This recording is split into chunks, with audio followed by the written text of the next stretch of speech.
اور ہم سے مخاطب ہوں حضرت مولانا مفتی محمد امتیاز مروت صاحب۔ الحمد لولیہ والصلاة علی نبیہ اما بعد فاعوذ باللہ من الشیطان الرجیم بسم اللہ الرحمن الرحیم ما کان محمد ابا احد من رجالکم ولکن رسول اللہ وخاتم النبیین وکان اللہ بکل شیء علیما وقال النبی صلی اللہ علیہ وسلم ارسلت الی الخلق کافہ وختم بی النبیون او کما قال النبی صلی اللہ علیہ وسلم۔ درود پاک پڑھ لیں۔ اللہم صلی علی محمد وعلی آل محمد کما صلیت علی ابراہیم وعلی آل ابراہیم انک حمید مجید۔ اللہم بارک علی محمد وعلی آل محمد کما بارکت علی ابراہیم وعلی آل ابراہیم انک حمید مجید۔ انتہائی واجب الاحترام استاذ العلماء شیخ القرآن والحدیث حضرت مولانا عبد المالک صاحب،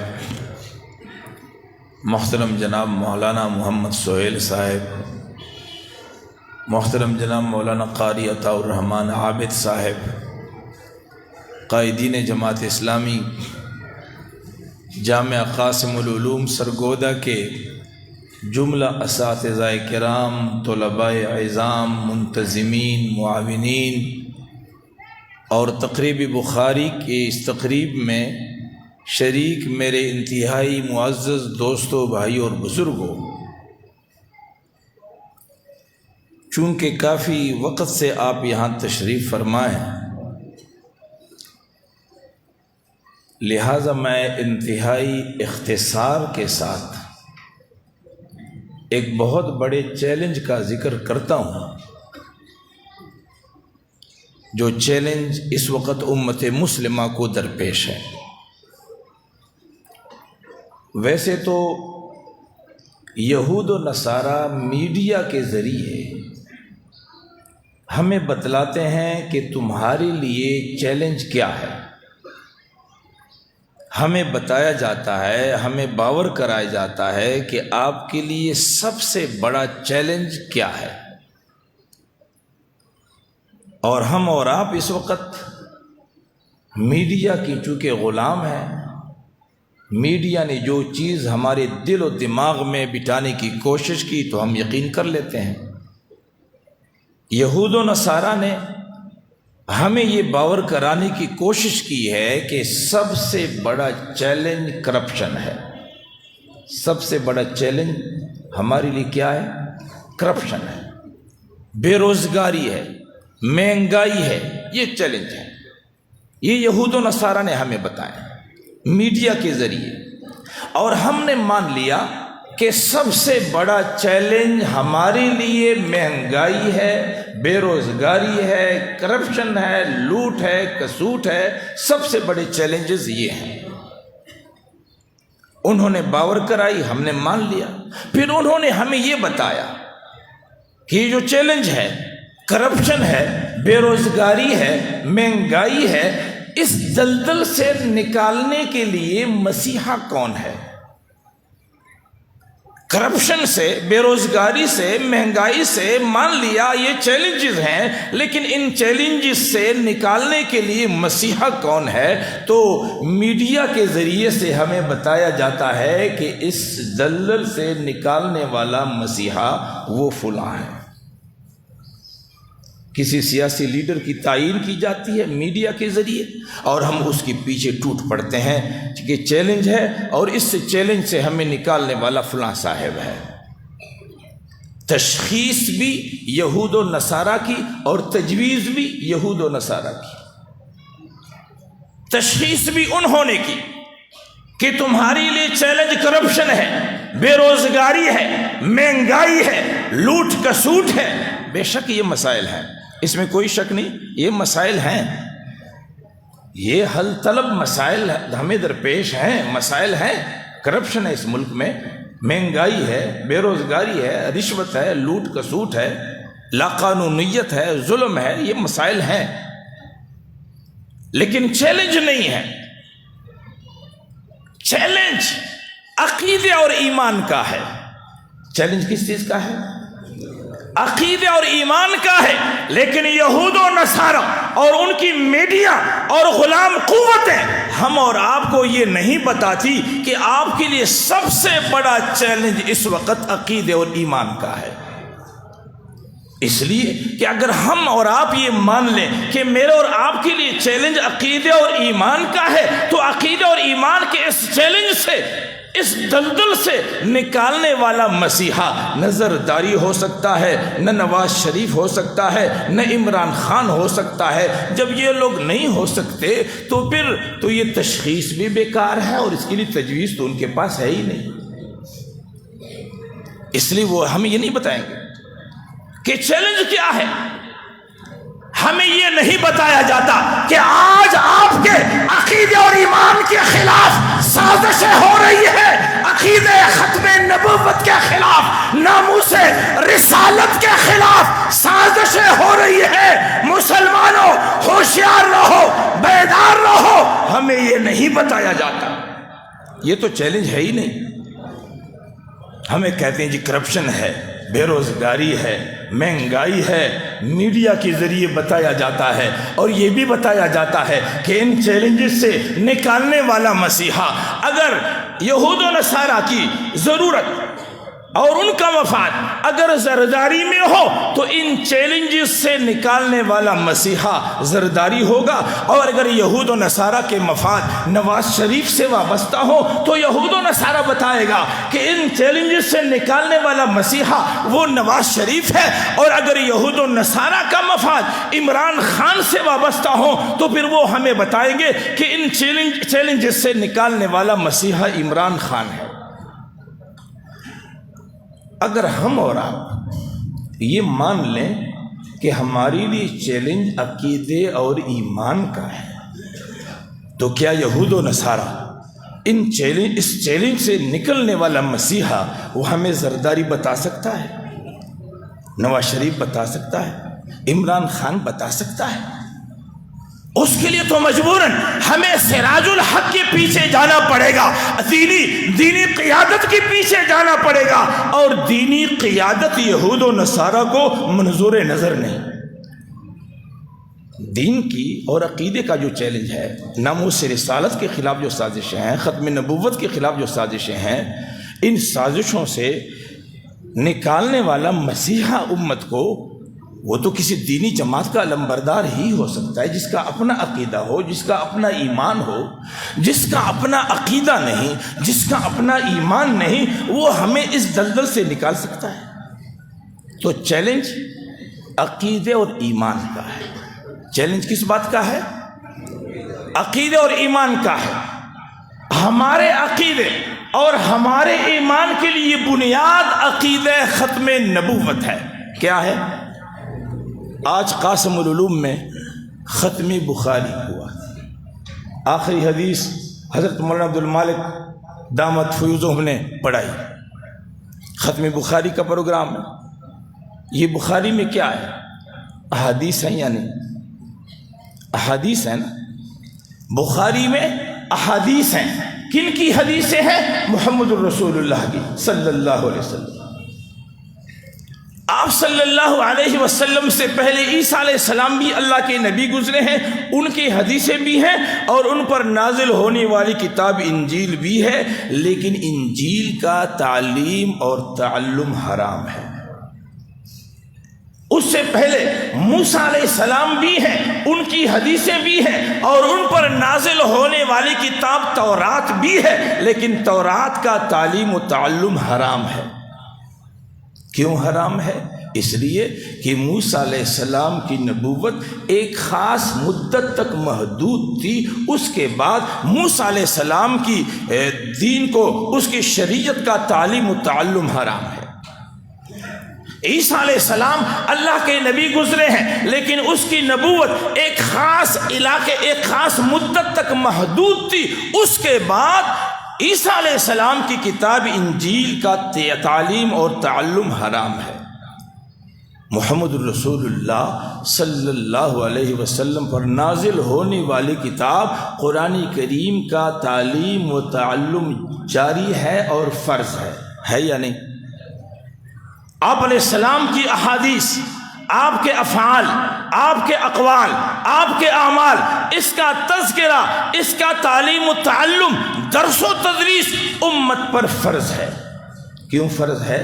اس لیے کہ محمد الرسول اللہ صلی اللہ علیہ وسلم کی نبوت قیامت تک، محمد الرسول اللہ پر نازل ہونے والی کتاب قرآن قیامت تک، آپ کے احادیث قیامت تک، آپ کے افعال، آپ کے اعمال، آپ کا تقوی، آپ کا علم، آپ کی شریعت، آپ کی نبوت، آپ کے صحابہ، آپ کے اہل بیت، آپ کے ازواج مطہرات قیامت تک کے لیے ہے۔ اس لیے قیامت تک جہاں جہاں تک خدا کی خدائی ہے، وہاں وہاں تک محمد مصطفیٰ کی مصطفائی ہے۔ یہ دین، یہ نبی آخری ہے تو یہ شریعت بھی آخری، یہ نبی آخری ہے تو اس کے اقوال بھی آخری، یہ نبی آخری ہے تو اس کی بخاری بھی آخری، یہ نبی آخری ہے تو اس کے صحابہ بھی آخری، یہ نبی آخری ہے تو آپ کے ازواج مطہرات بھی آخری، یہ نبی آخری ہے تو آپ کے اہل بیت بھی آخری۔ یہ بنیاد ہے۔ اگر ہمارا نبی آخری نبی نہ رہے، خدا نہ خواستہ، اور یہ عقیدہ گھڑ لیا جائے کہ محمد مصطفیٰ صلی اللہ علیہ وسلم کے بعد بھی کوئی نبی بن سکتا ہے، تو آپ کے بعد جو نبی بنے گا، نبوت کا جو مدعی ہوگا، ظاہر ہے اس پر کوئی وحی بھی نازل ہوگی۔ جب اس پر وحی نازل ہوگی تو قرآن کریم کا تعلیم و تعلم پھر حرام ہو جائے گا۔ جب محمد الرسول اللہ کے بعد کسی نئے نبی کے تصور اور عقیدے کو جگہ دی جائے اور گھڑ لیا جائے تو اس نبی کے جو اقوال ہوں گے وہ احادیث کہلائیں گی، تو پھر بخاری کا درس و تدریس حرام ہوگا، اس نبی کی حدیثوں کو پڑھایا جائے گا۔ اور محمد الرسول اللہ کے بعد کسی اور نئے نبی کے عقیدے کو اگر گھڑ لیا جائے تو اس نبی پر ایمان لانے والے صحابہ کہلائیں گے، پھر ابو بکر اور عمر کا تذکرہ نہیں ہوگا، اس نبی پر ایمان لانے والے صحابہ کہلائیں گے، ان کا تذکرہ ہوگا۔ محمد رسول اللہ کے بعد کسی نئے نبی کے عقیدے کو گھڑ لیا جائے تو اس نبی کی شریعت اور اس نبی کی نبوت، اس پر ایمان لانا واجب ہوگا، اور اس نبی محمد مصطفیٰ کی نبوت اور شریعت کا تذکرہ پھر حرام ہوگا۔ بنیاد ہے، اساس ہے عقیدہ ختم نبوت۔ کیا اس عقیدے کے خلاف سازشیں زرداری دور حکومت میں نہیں ہوئی؟ کیا اس عقیدہ ختم نبوت کے خلاف سازشیں نواز شریف کے دور حکومت میں نہیں ہوئی؟ کیا اس عقیدہ ختم نبوت کے خلاف سازشیں موجودہ عمران خان نیازی کے دور حکومت میں نہیں ہوئی؟ چیلنج تو یہ ہے، عقیدہ اور ایمان کا سوال ہے۔ میں بھوک سے مر جاؤں، کسی صحرا میں، کسی جنگل میں بھوک سے مر جاؤں، لیکن اگر میرا عقیدہ اور ایمان سلامت ہے تو میرا کچھ نہیں بگڑا، میں صحیح سلامت ہوں، ہے یا نہیں؟ اور میرے پاس اگر دنیا کی ہر نعمت موجود ہے، ہر نعمت موجود ہے، لیکن مرتے وقت میرا عقیدہ محفوظ نہیں تو میں لٹ گیا اور میں تباہ ہوا یا نہیں ہوا؟ تو سوال تو بابا عقیدے کا ہے، چیلنج تو عقیدے کا ہے، ایمان کا ہے، جسے کوئی چیلنج سمجھتا ہی نہیں۔ ہم نے جھنڈے اٹھا لیے ہیں، کسی نے زرداری کا، کسی نے نواز شریف کا، کسی نے عمران خان کا جھنڈے اٹھا لیے، کبھی یہ پوچھا ہی نہیں کہ میرے لیے جو چیلنج ہے، اس چیلنج کے لیے میرا یہ امیدوار، میرا یہ قائد اور رہنما میرے عقیدے کی حفاظت کے لیے بھی کردار ادا کر سکتا ہے یا نہیں، یہ ہم نے کبھی سوچا بھی نہیں۔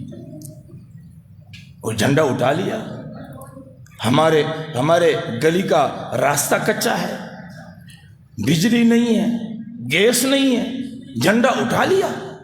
آپ کا مسئلہ بجلی ہے، آپ کا مسئلہ گیس ہے، آپ کا مسئلہ گلی کا راستہ ہے، گلی ہے، راستہ ہے. آپ کا مسئلہ، اگر آپ مومن ہیں، اللہ کو وحدہ لا شریک اپنا رب مانتے ہیں اور محمد مصطفیٰ کو اگر آپ نبی مانتے ہیں، تو آپ کے لیے چیلنج، آپ کا مسئلہ، آپ کی ضرورت گلی نہیں ہے، روڈ نہیں ہے، بجلی نہیں ہے، گیس نہیں ہے، بلکہ آپ کا مسئلہ عقیدہ اور ایمان ہے. آپ کا مسئلہ عقیدہ اور ایمان ہے. میرے دوستو اور بھائیوں، یہ وہ عقیدہ ہے، یہ وہ بنیاد ہے کہ تاریخ اسلام کو اٹھائیے. رسول اللہ صلی اللہ علیہ وسلم، آپ کے بعد آپ کے صحابہ رضوان اللہ علیہم اجمعین نے عقید توحید پر مفاہمت کی ہے، عقید رسالت پر مفاہمت کی ہے، لیکن عقید ختم نبوت پر مفاہمت نہیں کی. آپ کو یہ معلوم ہے نا کہ آپ علیہ السلام کے زمانے میں کفار کے خلاف جنگیں لڑی گئی ہیں. احد ہے، بدر ہے، تبوک ہے، حنین ہے، جنگیں ہوئی یا نہیں ہوئی؟ ہر جنگ میں جب رسول اللہ صلی اللہ علیہ وسلم اور صحابہ رضی اللہ عنہم کفار کے سامنے آئے ہیں تو مسلمانوں نے کفار کے سامنے 3 باتیں رکھی ہیں. کتنی باتیں رکھی ہیں؟ 3 باتیں. پہلی بات، آؤ کلمہ توحید پڑھ لو، اللہ کی وحدانیت، نبی کی رسالت مان لو. یہ پہلا آپشن پیش کیا یا نہیں پیش کیا؟ ہر جنگ میں صحابہ نے کہا، مشرکوں سے، نصارہ سے، یہودیوں سے کہا، آؤ کلمہ پڑھ لو، اللہ کی وحدانیت اور نبی کی رسالت کو مان لو. پہلی بات. اور دوسری بات یہ ہے کہ اگر اللہ کی وحدانیت کو نہیں مانتے، نبی کی رسالت کو نہیں مانتے، پھر بھی ایک آپشن ہے. آپ کے وجود کو زمین پر پھر بھی گوارا کیا جا سکتا ہے. وہ آپشن یہ ہے کہ ہمیں ٹیکس اور جزیہ دینا پڑے گا. ہوا یا نہیں؟ کلمہ پڑھ لو. پہلی بات، اگر کلمہ نہیں پڑھتے، مشرک ہو، مشرک رہنا چاہتے ہو، اللہ کی وحدانیت کو نہیں مانتے، نبی کی رسالت کو نہیں مانتے، نہ مانو، ہمیں ٹیکس پھر دینا پڑے گا، ہمیں جزیہ دینا پڑے گا. یہ ہوا یا نہیں؟ تیسرا آپشن یہ ہے کہ اگر کلمہ بھی نہیں پڑھتے، ٹیکس بھی نہیں دینا چاہتے، تو پھر آخری آپشن جنگ ہے. یہ 3 آپشن ہر جنگ میں پیش ہوئی یا نہیں؟ ایک جنگ تاریخ اسلام میں ہمیں وہ ملتی ہے جس جنگ میں منکرین ختم نبوت کے خلاف حضرت خالد ابن ولید رضی اللہ عنہ 13,000 صحابہ کرام کا جم غفیر لشکر لے کر کے سعودی عرب مدینہ طیبہ سے سعودی عرب کے دارالحکومت ریاض پہنچتے ہیں. یہ جو سعودی عرب کا دارالحکومت ہے ریاض، یہاں قبیلہ بنو حنفیہ کے لوگ آباد تھے. تاریخ اسلام میں اس کو یمامہ کہا جاتا ہے. یمامہ کے اندر قبیلہ بنو حنفیہ کا سالار مسیلمہ کذاب نے عقیدہ ختم نبوت کا انکار کرتے ہوئے نبوت کا دعویٰ کیا، مدعی نبوت بنا. اس نے نبوت کا دعویٰ کیا رسول اللہ صلی اللہ علیہ وسلم کے زمانے میں، اور آپ علیہ السلام کے نام ایک خط لکھا، اور اس خط کی سرخی یہ تھی، من مسیلمہ رسول اللہ الی محمد رسول اللہ، کہ یہ خط مسیلمہ جو کہ اللہ کا رسول ہے نعوذ باللہ اس کی طرف سے ہے، یہ محمد الرسول اللہ کے نام. فإنی قد اشرکت فی الامر معک. یہ خط لکھا، 2 قاصدوں کو دیا. قاصد یہ خط لے کر کے مدینہ طیبہ آئے، آپ علیہ السلام کے سامنے خط پڑھا گیا. آپ صلی اللہ علیہ وسلم کے قریب کھجور کی ایک ٹہنی پڑی ہوئی تھی. آپ علیہ السلام نے اس ٹہنی سے ایک پتا کاٹا اور فرمایا، خدا کی قسم نبوت کے معاملے میں اس پتے کے برابر بھی میں کسی کو کچھ نہیں دے سکتا، اس لیے کہ میں آخری نبی ہوں، میرے بعد کوئی نبی نہیں. اور پھر آپ علیہ السلام نے فرمایا، ان قاصدوں سے فرمایا کہ تم بھی مسیلمہ پر ایمان لا چکے ہو؟ انہوں نے کہا کہ ہاں جی، ہم بھی مسیلمہ پر ایمان لا چکے ہیں. تو آپ علیہ السلام نے فرمایا، خدا کی قسم، خدا کی قسم، اگر تم قاصد نہ ہوتے تو تم دونوں کی گردنوں کو میں اتار دیتا۔ عقیدہ ختم نبوت کی انکار کی سزا یہ ہے کہ تم دونوں کی گردنوں کو اتار دوں، لیکن تم قاصد ہو اور قاصد کو میں قتل کرنا مناسب نہیں سمجھتا۔ آپ علیہ السلام کے زبان اقدس سے یہ الفاظ نکلے کہ میں قاصد کو قتل نہیں کرنا چاہتا۔ پوری دنیا کے مہذب معاشرے میں یہ قانون بنا کہ قاصد کو قتل نہیں کیا جائے گا۔ وہ واپس گئے، مسیلمہ کذاب کو بتا دیا کہ محمد رسول اللہ صلی اللہ علیہ وسلم ختم نبوت پر کوئی کمپرومائز نہیں کرنا چاہتے، کوئی مفاہمت نہیں کرنا چاہتے۔ یہاں سرگودا ہے اور منکرین ختم نبوت سرگودا میں بھی ہیں، آپ کے قرب و جوار میں بھی ہیں۔ یہاں جملہ معترضہ کے طور پر ایک بات آپ کی خدمت میں پیش کرتا ہوں، وہ یہ ہے کہ قادیانی کہتے ہیں کہ نبوت کی 3 قسمیں ہیں۔ نبوت کی کتنی قسمیں؟ قادیانی کہتے ہیں کہ نبوت کی کتنی قسمیں ہیں؟ 3 قسمیں۔ مجھے آپ ذرا جواب بھی دیں گے۔ قادیانی کہتے ہیں نبوت کی 3 قسمیں ہیں، 2 بند ہیں، 1 جاری ہے۔ تشریعی نبوت، شریعت والی نبوت بند ہے، مستقل نبوت بند ہے، اور ایک قسم نبوت کی جو ذلی بروزی کہلاتا ہے، یہ قسم جاری ہے۔ 2 بند ہیں، 1 جاری ہے۔ ذل عربی زبان میں زوا کے ساتھ سایہ ذل، اور بروز معنی ظہور، کسی چیز کا ظہور۔ اس کی الگ تفصیل ہے، تفصیل میں جانا نہیں چاہتا۔ کہتے ہیں یہ قسم جاری ہے، اور اس کا جاری ہونا قرآن و سنت سے ثابت ہے۔ قادیانی کہتے ہیں کہ اس کا جاری ہونا کس سے ثابت ہے؟ قرآن و سنت سے۔ قرآن و سنت کو سب سے زیادہ سمجھنے والی شخصیت کس کی تھی؟ محمد مصطفیٰ کی صلی اللہ علیہ وسلم۔ اب مسیلمہ کذاب نے 2 قاصد بھیجے خط دے کر کے۔ قاصد آئے رسول اللہ کے پاس، تو رسول اللہ صلی اللہ علیہ وسلم کو چاہیے تھا کہ ان قاصدوں سے یہ پوچھتا کہ جناب مسیلمہ کذاب نے نبوت کی کون سی قسم کا دعویٰ کیا ہے؟ اگر نبوت کی اس قسم کا دعویٰ کیا ہے جو بند ہے پھر تو میں نہیں مانتا، اور اگر نبوت کی اس قسم کا دعویٰ کیا ہے جس کا جاری ہونا قرآن و سنت سے ثابت ہے پھر غور کیا جا سکتا ہے۔ یہ کہنا چاہیے نا، لیکن نبی نے نہیں کہا۔ اس لیے نہیں کہا کہ نبی کو پتا تھا کہ نبوت کی کوئی ایسی قسم نہیں ہے جو جاری ہو۔ نبوت بند ہے، نبوت ختم۔ پھر کہتے ہیں جی نبوت ختم ہے، نبوت بند ہے۔ کیسے بند ہے؟ نبوت تو رحمت ہے، نبوت تو رحمت ہے، اور محمد مصطفیٰ رحمت للعالمین ہے، تو رحمت للعالمین کی آمد کا تقاضا یہ ہے کہ نبوت جو کہ رحمت ہے یہ جاری رہے۔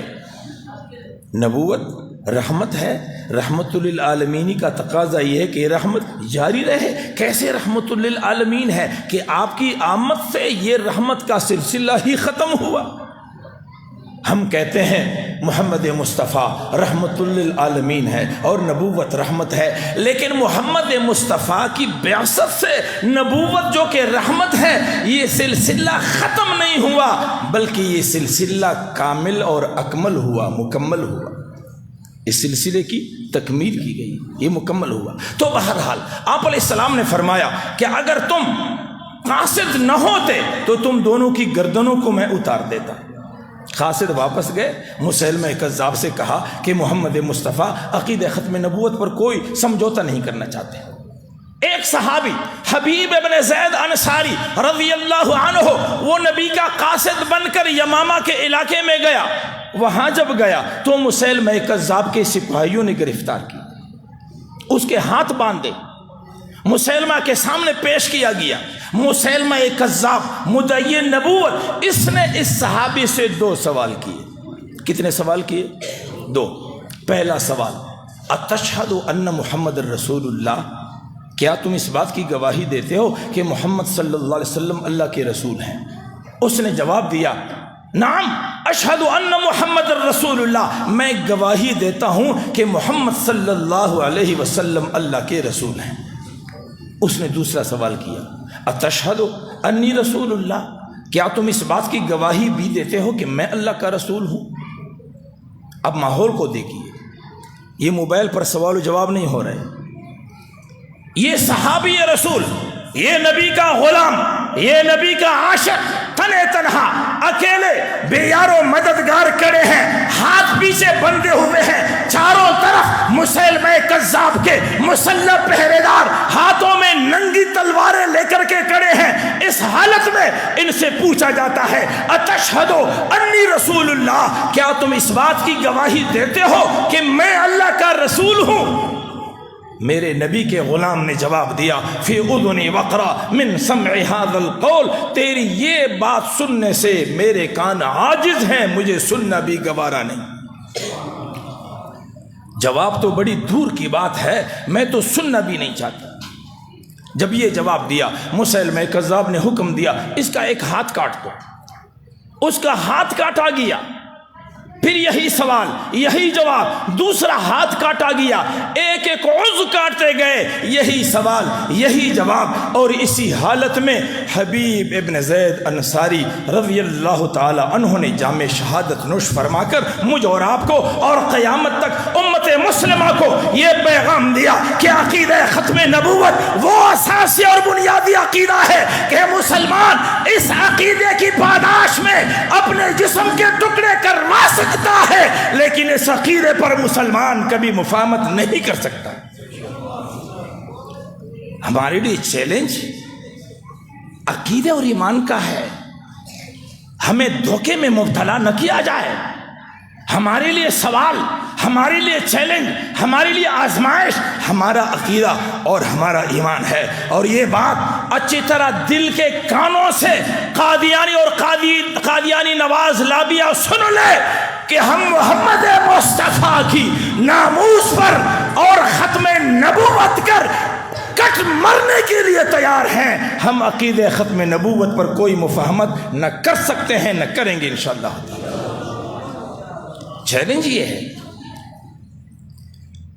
ایمان کا سوال ہے۔ میرے دوست اور بھائیوں، اللہ کے نبی نے فرمایا انہو سیکون فی امتی کذابون ثلاثون، ان قریب میری امت میں 30 بہت بڑے جھوٹے ایسے آنے والے ہیں، کلہم یزعم انہ نبی وانا خاتم النبیین لا نبی بعدی۔ فرمایا 30 بہت بڑے جھوٹے ایسے آنے والے ہیں جن میں سے ہر ایک کا دعویٰ یہ ہوگا کہ وہ اللہ کا نبی ہے، جبکہ میں آخری نبی ہوں، میرے بعد کوئی نبی نہیں۔ میں بات کو سمیٹنا چاہتا ہوں۔ 3 باتیں اللہ کی نبی نے ارشاد فرمائیں اس حدیث میں۔ ایک بات یہ کہ میں آخری نبی ہوں، میرے بعد کوئی نبی نہیں۔ دوسری بات یہ ارشاد فرمائی کہ میرے بعد جو نبوت کا دعویٰ کرے گا وہ کذاب ہے۔ وہ کون ہے؟ وہ جھوٹا ہے۔ نبی نے فتویٰ لگا دیا۔ جب نبی نے فرمایا کہ میرے بعد نبوت کا دعویٰ کرنے والا کذاب ہے، تو ہمیں کسی مدعی نبوت سے دلیل طلب کرنے کی ضرورت رہی؟ اسی وجہ سے امام اعظم امام ابو حنیفہ رحمۃ اللہ علیہ نے فرمایا کہ جو شخص کسی مدعی نبوت سے دلیل طلب کرے یا معجزہ طلب کرے تو دلیل طلب کرنے والا کافر ہو جائے گا، اس لیے کہ اس نے دلیل طلب کر کے نبوت کے امکان کو تسلیم کیا ہے، جبکہ محمد مصطفیٰ کے بعد کسی نبوت کا امکان ہی نہیں۔ تیسری بات، اللہ کی نبی نے یہ ارشاد فرمائی کہ ایسے جھوٹے، ایسے کذاب 30 ہوں گے۔ کتنے ہوں گے؟ 30 ہوں گے۔ یہ تعداد ہمیں بتائی اور ہمیں قبل از وقت ہمارے نبی نے بتا دیا، اے میرے غلاموں، اے میرے کلمہ پڑھنے والوں، یاد رکھو میرے بعد 30 کذاب آئیں گے، نبوت کا دعویٰ کریں گے، ختم نبوت کا انکار کریں گے۔ اے میرے غلاموں، اس عقیدے کے حوالے سے خالی ذہن نہ رہو، یہ عقیدہ ختم نبوت ہر نسل تک پہنچاؤ، نوجوانوں تک پہنچاؤ، گلی گلی، نگر نگر، شہر شہر، عقیدہ ختم نبوت پہنچا دو، اس لیے کہ میرے بعد 30 کذاب آئیں گے۔ اللہ کے نبی نے ارشاد فرمایا مسلمہ کذاب آیا، اسود عنسی آیا، سجاح ایک خاتون تھی نبوت کا دعویٰ کیا، مختار ثقفی آیا، طلح اسدی آیا، متنبی آیا، مختلف لوگ آئے۔ 22ویں نمبر پر ہندوستان کے ضلع گرداسپور تحصیل بٹالہ قادیان نامی گاؤں میں ایک شخص غلام احمد ولد غلام مرتضیٰ نے سن 1900 میں نبوت کا جھوٹا دعویٰ کیا۔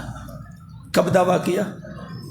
سن 1900 میں۔ اور یہ کتاب جس کا نام تذکرہ ہے، اپنے ہاتھوں سے لکھی ہوئی کتاب تذکرہ، اسے پیش کیا اور اس کے اندر لکھا کہ تذکرہ یعنی وحی مقدس۔ آپ مجھے بتائیے قرآن کے بعد بھی کوئی وحی مقدس ہو سکتی ہے؟ قرآن آخری آسمانی کتاب ہے یا نہیں؟ آخری آسمانی وحی کیا ہے؟ قرآن ہے۔ تو بہرحال اس نے یہ کتاب پیش کی، یہ میری وحی ہے، اور اس تذکرہ کے اندر لکھا کہ جو لوگ مجھے نبی نہیں مانتے وہ اسلام سے خارج ہیں، جہنمی ہیں۔ اپنے نہ ماننے والوں کو کافر قرار دیا۔ اور یہ ایک کتاب ہے میرے پاس، روحانی خزائن، مرزے کی کتاب ہے، جلد نمبر 5 ہے۔ اس میں لکھا تلک کتب ینظر الیہا کل مسلم بعین المحبت والمودت وینتفع من معارفها ویقبلنی ویصدق دعوتی الا ذریۃ البغایا الذین ختم اللہ علی قلوبہم فہم لا یقبلون۔ عربی میں لکھا، اس کا معنی یہ ہے کہ جو لوگ میری دعوت کو ٹکراتے ہیں، آپ مرزا غلام قادیانی کی دعوت کو ٹکراتے ہیں یا نہیں؟ ہم سب اس کی دعوت کو ٹکراتے ہیں، لعنت بیچتے ہیں۔ مرزا قادیانی کہتا ہے کہ جو لوگ میری دعوت کو ٹکراتے ہیں، میری کتابوں سے فائدہ نہیں اٹھاتے، وہ سب کے سب کنجریوں کی اولاد ہیں۔ وہ سب کے سب کنجریوں کی اولاد ہیں، مرزی نے لکھا ہے۔ پھر مناظرے میں ایک قادیانی نے مجھے کہا کہ جو البغایا ہے اس کا معنی رنڈیاں نہیں ہیں، کنجریاں نہیں ہیں، بلکہ باغی عورتیں ہیں۔ میں نے کہا کہ بغایا بغیتن کی جمع ہے، وما کانت اموں کے بغیہ، اور بغیہ کا معنی زناکار عورت ہے۔ یہ بغایا بغیتن کی جمع ہے، اور جو باغی ہوتا ہے اس کی جمع بغات آتی ہے، اس کی جمع بغات آتی ہے۔ پوری امت کو رنڈیوں کا نسل قرار دیا، اور پھر یہ واویلا اور پراپیگنڈا کرتے ہیں، مسلمان ہمارے ساتھ زیادتی کرتے ہیں، پاکستان میں ہمارے حقوق غصب کیے جا رہے ہیں، ہمارے ساتھ ظلم ہو رہا ہے۔ تمہارا گرو مرزا غلام قادیانی پوری امت مسلمہ کو رنڈیوں کی اولاد قرار دے، یہ زیادتی نہیں ہے۔ تمہارا گرو مرزا قادیانی پوری امت کو جہنمی قرار دے، پھر بھی یہ زیادتی نہیں ہے۔ اور مسلمان جب یہ کہتے ہیں کہ موسیٰ علیہ السلام کو ماننے والا یہودی ہے، لیکن موسیٰ علیہ السلام کے بعد عیسیٰ علیہ السلام کو ماننے والا اپنے آپ کو یہودی نہیں کہے گا، یہ عیسائی ہو گیا، اور عیسیٰ علیہ السلام کے بعد محمد الرسول اللہ کو اپنا نبی ماننے والا عیسائی نہیں کہلا سکتا، اس کی شناخت اور اس کا پہچان تبدیل ہو گیا، اب یہ مسلمان کہلائے گا۔ اگر موسیٰ علیہ السلام کے بعد عیسیٰ علیہ السلام کو نبی تسلیم کرنے والا یہودی نہیں کہلا سکتا، عیسیٰ علیہ السلام کے بعد محمد الرسول اللہ کو نبی تسلیم کرنے والا عیسائی نہیں کہلا سکتا، تو محمد الرسول اللہ کے بعد مرزا غلام قادیانی کذاب کو اپنا نبی تسلیم کرنے والا کیسے مسلمان ہو سکتا ہے؟ جب نبوت الگ ہو جاتی ہے تو شناخت بھی الگ ہو جاتی ہے۔ موسیٰ علیہ السلام نبی تھے، اس پر نازل ہونے والی کتاب تورات، جن لوگوں نے موسیٰ علیہ السلام کو نبی مان لیا یہودی کہلائے۔ عیسیٰ علیہ السلام اللہ کے نبی آئے، جنہوں نے عیسیٰ علیہ السلام کو اپنا نبی مان لیا تو وہ ان کی شناخت الگ ہو گئی، ان کا تعارف تبدیل ہوا، اب وہ یہودی نہیں رہے، عیسائی رہے۔ عیسیٰ علیہ السلام کے بعد محمد الرسول اللہ اللہ کے نبی آئے، اس پر قرآن نازل ہوئی۔ جن لوگوں نے محمد مصطفیٰ صلی اللہ علیہ وسلم کو اپنا نبی مان لیا تو ان کا تعارف الگ ہوا، اب یہ عیسائی نہیں کہلائے، اب یہ مسلمان کہلائیں گے۔ تو محمد الرسول اللہ کے بعد جن لوگوں نے مرزا غلام قادیانی جھوٹے کذاب کو اپنا نبی مان لیا، وہ کیوں بضد ہیں کہ ہمیں مسلمان کہا جائے؟ اس کی مثال یہ ہے کہ آپ کے سرگودا میں سروس جوتا بنانے کی وہ دکانیں ہیں، سروس کمپنی سے 15-20 ملازمین نکل گئے، انہوں نے کارخانہ بنا لیا جوتا بنانے کا۔ تو یہ لوگ جو سروس کمپنی سے نکلے ہیں اور جوتا بناتے ہیں، کیا یہ سروس کا نام استعمال کر سکتے ہیں؟ سروس کا ٹریڈ مارک مونوگرام استعمال کر سکتے ہیں؟ نہیں کر سکتے۔ سروس کمپنی والے کیس کریں گے کہ جب تم سروس کمپنی سے نکلے ہو تو ہمارا مونوگرام ٹریڈ مارک نام استعمال نہیں کر سکتے۔ اب یہ لوگ شور مچاتے ہیں، ہمارے ساتھ یہ سروس کمپنی والے ظلم کر رہے ہیں، ہمارے حقوق غصب کیے جا رہے ہیں، انسانیت کے ساتھ دشمنی ہے۔ اور مادر پدر آزاد میڈیا اور مادر پدر آزاد امریکہ کے نائٹ کلبوں کی پیداوار ہمارے جو دانشور ہیں وہ بھی کہتے ہیں کہ واقعی یہ تو قادیانیوں کے ساتھ بڑا ظلم ہو رہا ہے۔ یہ ظلم ہے، ظلم وہ کر رہے ہیں یا ہم کر رہے ہیں؟ میرے دوستوں اور بھائیوں، آج چونکہ عقیدہ ختم نبوت یہ دین کا بنیاد اور اساس ہے۔ رسول اللہ صلی اللہ علیہ وسلم کے زمانے میں خالد بن ولید رضی اللہ عنہ 13,000 صحابہ کا لشکر لے کر کے حضرت ابوبکر صدیق رضی اللہ عنہ کے دور خلافت میں جب یمامہ پہنچے، سامنے مسیلمہ کذاب ہے، 40 سے 60 ہزار لوگوں کا لشکر ہے، ادھر خالد بن ولید اور 13,000 صحابہ ہیں۔ خالد بن ولید نے 2 باتیں پیش کی ہیں۔ کتنی باتیں پیش کی ہیں؟ ہر جنگ میں صحابہ نے 3 باتیں پیش کی تھی، اس جنگ میں 2 باتیں۔ ایک بات یہ کہ آؤ ختم نبوت کو مان لو، ختم نبوت کو مان لو، اور اگر ختم نبوت کو نہیں مانتے تو پھر آخری آپشن جنگ ہے، درمیان میں اور کوئی راستہ نہیں، اس پر کوئی مفاہمت نہیں۔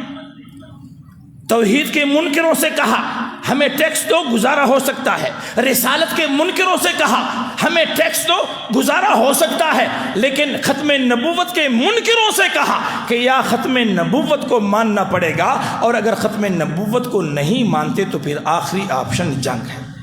اور پھر جنگ ہوئی، 1200 صحابہ اور تابعین شہید ہوئے، جن میں 700 صحابہ قرآن کے حافظ قاری عالم تھے، 70 بدری صحابہ تھے، اور 21,000 منکرین ختم نبوت واصل جہنم ہوئے۔ مسیلمہ کذاب نے جب شکست کے آثار دیکھ لیے تو اپنے قلعے کے اندر بند ہوا، دروازے کو بند کر لیا، دیواریں اونچی تھی، صحابہ پریشان ہوئے۔ ایک صحابی حضرت زید بن قیس رضی اللہ عنہ خالد بن ولید کے پاس آئے اور کہا میرے لیے ایک سیڑھی بنائی جائے، میں سیڑھی پر چڑھتا ہوں، دیوار پلانگ لوں گا، اندر سے دروازہ کھول دوں گا۔ میرے دوستوں اور بھائیوں، یہ ختم نبوت ایک مشن ہے۔ اس صحابی کو پتا ہے کہ اندر جو قلعے کے اندر لوگ ہیں وہ ہار لے کر کے استقبال کے لیے نہیں کھڑے، بلکہ ان کے ہاتھوں میں تلواریں ہیں۔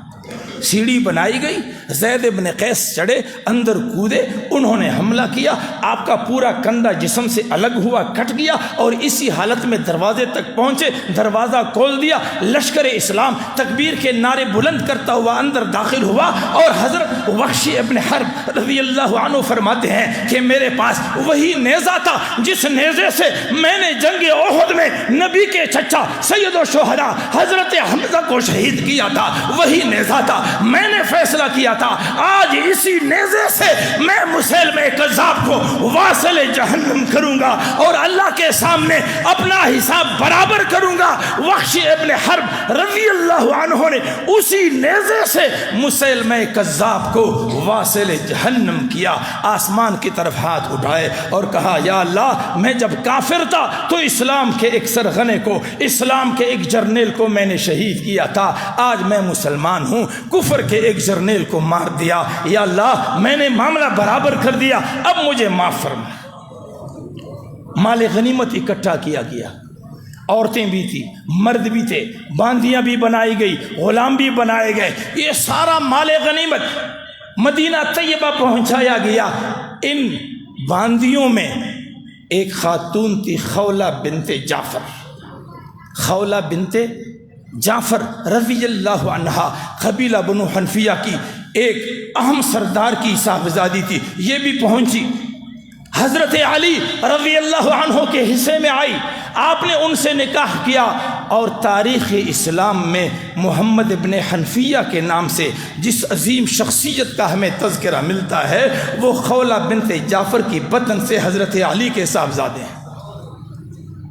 ختم نبوت پر کوئی مفاہمت نہیں۔ مرزا غلام قادیانی نے سن 1900 میں نبوت کا دعویٰ کیا۔ انگریزوں کی حکومت تھی بر صغیر میں، اور ان کی پالیسی تھی لڑاؤ اور حکومت کرو، مسلمانوں کو لڑاؤ، سیاست کی بنیاد پر، قومیت کی بنیاد پر، مسلک اور فرقے کی بنیاد پر ان کو لڑاؤ۔ بغداد پر جب تاتاریوں نے قبضہ کیا تو بغداد میں مناظرے ہو رہے تھے کہ سوئی کی نوک پر فرشتہ بیٹھ سکتا ہے کہ نہیں۔ مناظرہ ہو رہا تھا کہ نوح علیہ السلام کی کشتی میں کتنے تختے لگے ہوئے ہیں، مناظرہ ہو رہا تھا کب وہ حرام ہے یا حلال، اس پر مسلمان آپس میں مناظرے کر رہے تھے، اور تاتاریوں نے بغداد کے اینٹ کو اینٹ سے بجایا، اور وہ درسگاہیں، وہ مدرسے، وہ مسجدیں جہاں قرآن کا درس ہوتا تھا، جہاں حدیث کا درس ہوتا تھا، وہاں گھوڑوں کے استبل بنائے گئے۔ تو انگریزوں کی پالیسی یہ تھی لڑاؤ اور حکومت کرو، ہمیں لڑایا، اور آج بھی ہم انگریز کی اس سنت پر عمل کر رہے ہیں۔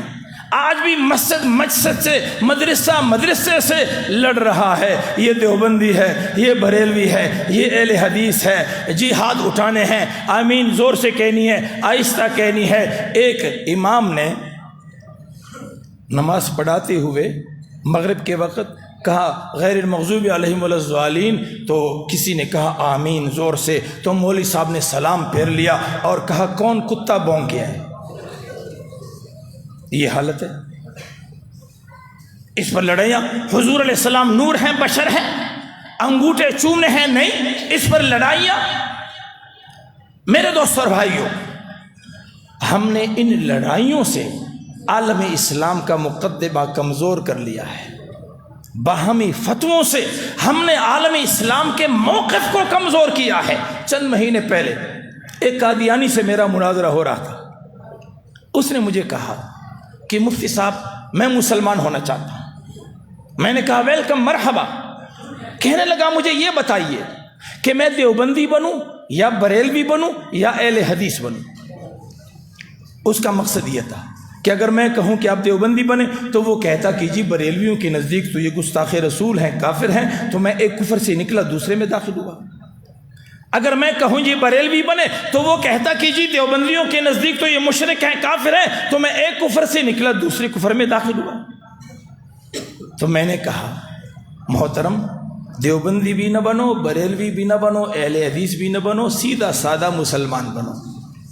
کہنے لگا مفتی صاحب سیدھا سادہ مسلمان تو کہیں پر بھی نہیں، نہ کوئی سیدھی سادی مسجد ہے، جس مسجد میں جاؤ یا دیوبندی ہے یا بریلوی ہے یا اہل حدیث ہے۔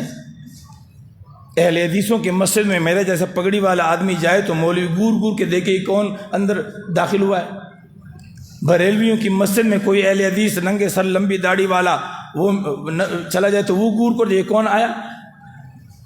یہ سلسلہ ہے یا نہیں؟ کہنے لگا نہ سیدھی سادی مسجد ہے نہ سیدھا سادہ مسلمان ہے۔ میں نے کہا بھائی ہے، سیدھی سادی مسجد بھی ہے، سیدھا سادہ اسلام بھی ہے۔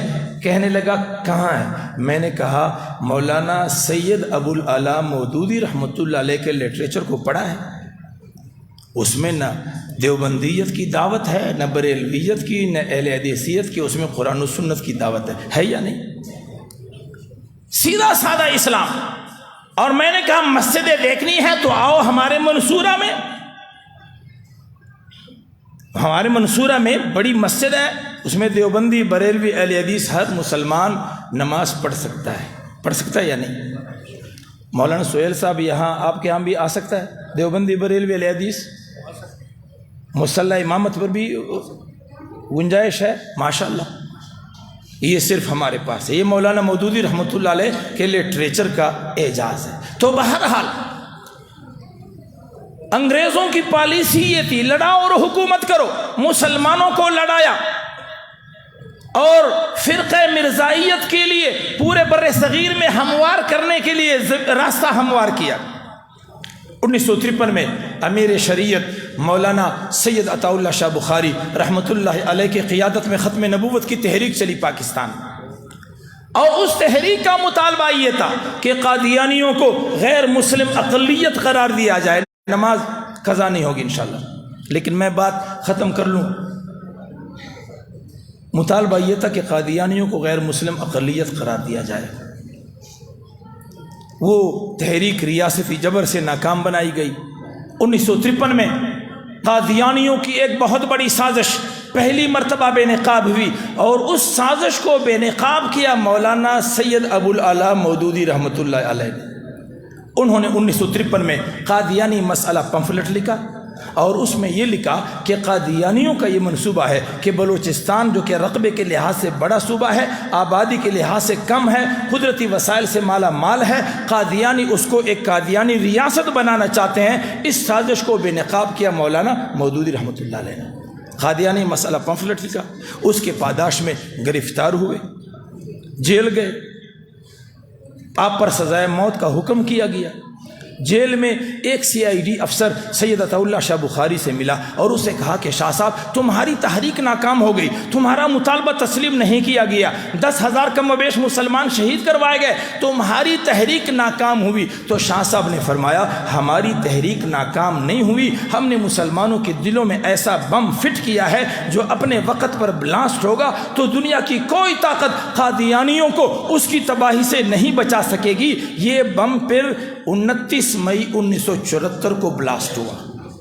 29 مئی 1974 کو نشتر میڈیکل کالج ملتان کے اسٹوڈنٹس 100 لڑکے تھے، اسلامی جمعیت طلبہ سے تعلق تھا، مولانا مودودی رحمۃ اللہ علیہ کے جان نثار تھے، مولانا مودودی رحمۃ اللہ علیہ کے لٹریچر نے ان کو سیسا پلائی ہوئی دیوار قادیانیت کے خلاف بنایا تھا۔ 100 لڑکے تھے اسلامی جمعیت طلبہ کے، ریل گاڑی میں ملتان سے پنڈی آ رہے تھے، ریل گاڑی ربوے ریلوے اسٹیشن پر پہنچی، قادیانیوں نے اپنا لٹریچر تقسیم کرنا شروع کیا۔ ان اسٹوڈنٹس نے نعرے لگائے خاتم الانبیاء مصطفیٰ مصطفیٰ، رہبر و رہنما مصطفیٰ مصطفیٰ، ختم نبوت زندہ باد، قادیانیت مرد آباد، یہ نعرے لگائے، ریل گاڑی چل پڑی۔ قادیانیوں نے منصوبہ بنایا کہ ان اسٹوڈنٹ سے انتقام لیں گے، چنانچہ 29 مئی کو یہ اسٹوڈنٹس واپس جب وربوا ریلوے اسٹیشن پر پہنچے، قادیانی غنڈوں نے ان پر تشدد کیا، اور اسلامی جمعیت طلبہ کے ان زخمی شیروں نے یہ نعرہ لگایا کہ ہماری تحریک اس وقت تک جاری رہے گی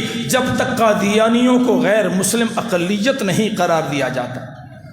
چنانچہ یہ تحریک چل پڑی، دیوبندی بریلوی اہل حدیث پوری امت ایک پیج پر آئی اور دنیا کو بتا دیا کہ محمد مصطفیٰ کی ناموس کی بات ہو، عقیدہ ختم نبوت کے لیے کوئی آزمائش ہو، پھر دیوبندی نہیں رہے گا، بریلوی نہیں رہے گا، اہل حدیث نہیں رہے گا، بلکہ جہاں محمد مصطفیٰ کی ختم نبوت کے لیے کوئی چیلنج ہو تو ہم ایک امت بنیں گے، ہم بریلوی دیوبندی اہل حدیث نہیں، ہم محمد مصطفیٰ کی ناموس کے لیے ایک امت تھے، ہیں اور رہیں گے انشاءاللہ تعالی۔ بہرحال 7 ستمبر 1974 کو پاکستانی پارلیمنٹ نے قادیانیوں کو غیر مسلم اقلیت قرار دیا۔ یہ یہاں تک یہ میری تقریر کا مقدمہ تھا، تقریر تو رہ گئی، وہ پھر کسی اور نشست میں آپ کے پاس پیش کروں گا۔ یہ مقدمہ تھا صرف کہ آگے اب کیا ہے، اب کیا چیلنج ہے، اب ہمارے اوپر کیا ذمہ داری عائد ہوتی ہے۔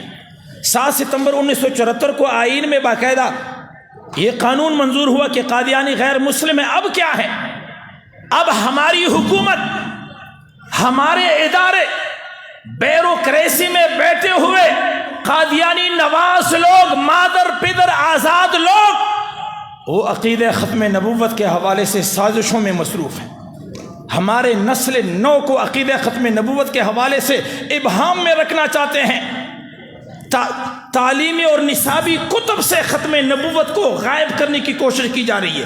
آئین پاکستان میں اسلامی دفعات کو کالعدم قرار دینے کے لیے سازشیں ہو رہی ہیں۔ ہم نے ان تمام سازشوں کا راستہ روکنا انشاءاللہ۔ روکیں گے۔ اللہ مجھے اور آپ بھائیوں کو عمل کی توفیق عطا فرمائے۔ وآخر دعوانا ان الحمد للہ رب العالمین۔